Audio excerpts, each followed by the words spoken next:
All right. Good morning, boys and girls. April 7th, Tuesday, April 7th. So we're going to continue with our conversation that we started yesterday regarding the book Esperanza Rising. Now, yesterday we started talking about some different things that we're going to see that we're going to need to know to help us build up our background knowledge, our schema. Before we start reading the book, we looked at Mexican proverbs and we looked at Wikipedia to learn some information about the background of the book. And we looked at Mexican proverbs. And today we're going to look at this timeline of Mexican history. The Mexican Revolution was a very important part of this book, and so we're going to learn a little bit about it. Now, you can always go to this website. It's ducksters.com, and you go to geography, then you go to country, and then you go to Mexico, and you'll find that history of that timeline at the bottom of that page. So we're going to look at this timeline, and we're most interested. There's a lot of good stuff on here. We're most interested, boys and girls, in a time period of about 1875, 1876 through 1929, 1930. That's the time period that we're most interested in for this book. Now, this timeline doesn't give me exactly to 1876, but I wanted to start a little earlier than that anyway, and there's an important reason. There's a reason I want to do that, and I'm going to get right here. 1833, so it's about 40 years up about where I want you to be, but that's okay. It's good to have extra knowledge.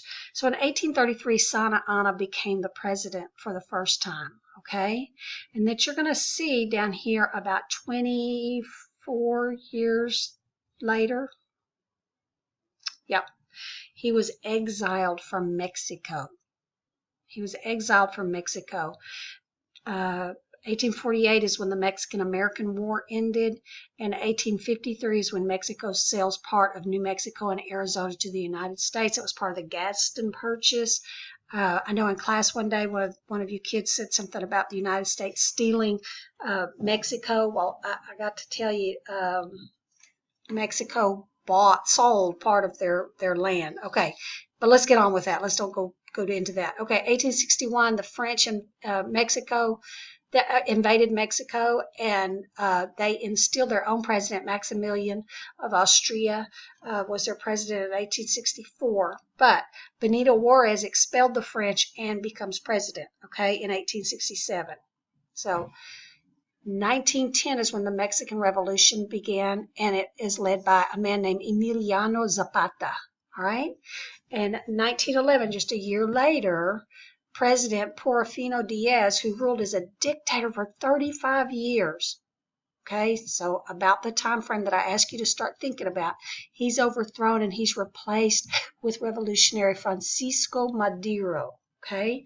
And then in 1917, the Mexican Constitution is signed, so Mexico finally gets a constitution. They're being ruled by Mexicans, okay? In 1923, Pancho Villa is assassinated. He was a Mexican revolutionary hero, and he was a military leader, and he was assassinated, which means he was killed. And then in 1929, the National Mexican Party is formed. It's later called the Institutional Revolutionary Party, which is PRI, and they will stay in power from this date, 1929, until 2000, so about 70 years, they will remain in power.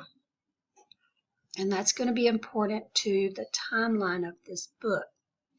So we see where Santa Anna was president, then he was exiled, and then Pancho Villa was assassinated, and then this new National Mexican Party is formed. It's a Mexican government. It's now Mexico. After having gone through, and if you'll go back and look at the rest of this timeline, you'll see when the Aztec culture kind of collapsed, the Mayan culture collapsed, Montezuma and the Spanish explorers that came in. When the Spanish came in, and the country became kind of a mess. But there's a lot of good information here, and we're not going to have a history lesson. But I just want you to know 1821 is when the War of Independence ends and Mexico declared its independence, September 27th. That was from Spain, okay? Later, they have to fight their way away from Texas, and they have to fight their way, or Texas has to fight its way out of control, and then later on they have to get away from the French, and I mean, poor Mexico's really had a time of it. But the Mexican-American War ended in 1848, and the U.S. gained some territory.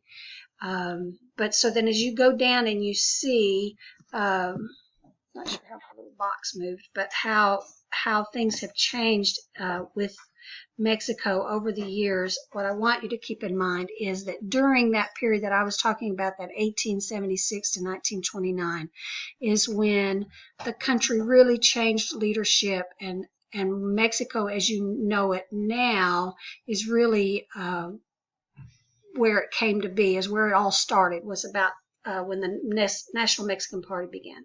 All right, so all that said and done, that's a quick history lesson. Boy, that was way quick. Tomorrow, guys, we are going to be talking about, well, I didn't grab the right box. Here we go. Tomorrow, so we've covered our introduction, we've covered our Mexican proverbs, and we've done the Mexican history timeline. So then tomorrow, we're going to talk about Mexican migrant workers in camps. We're going to look at some pictures, and we're going to talk about that, and we're going to talk about the Dust Bowl storms. Okay, that gives us Wednesday.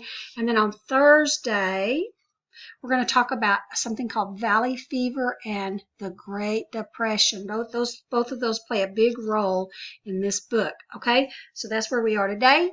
I'll see you tomorrow. You stay safe. Take care of yourself. Take care of one another. And until tomorrow, I will see you then.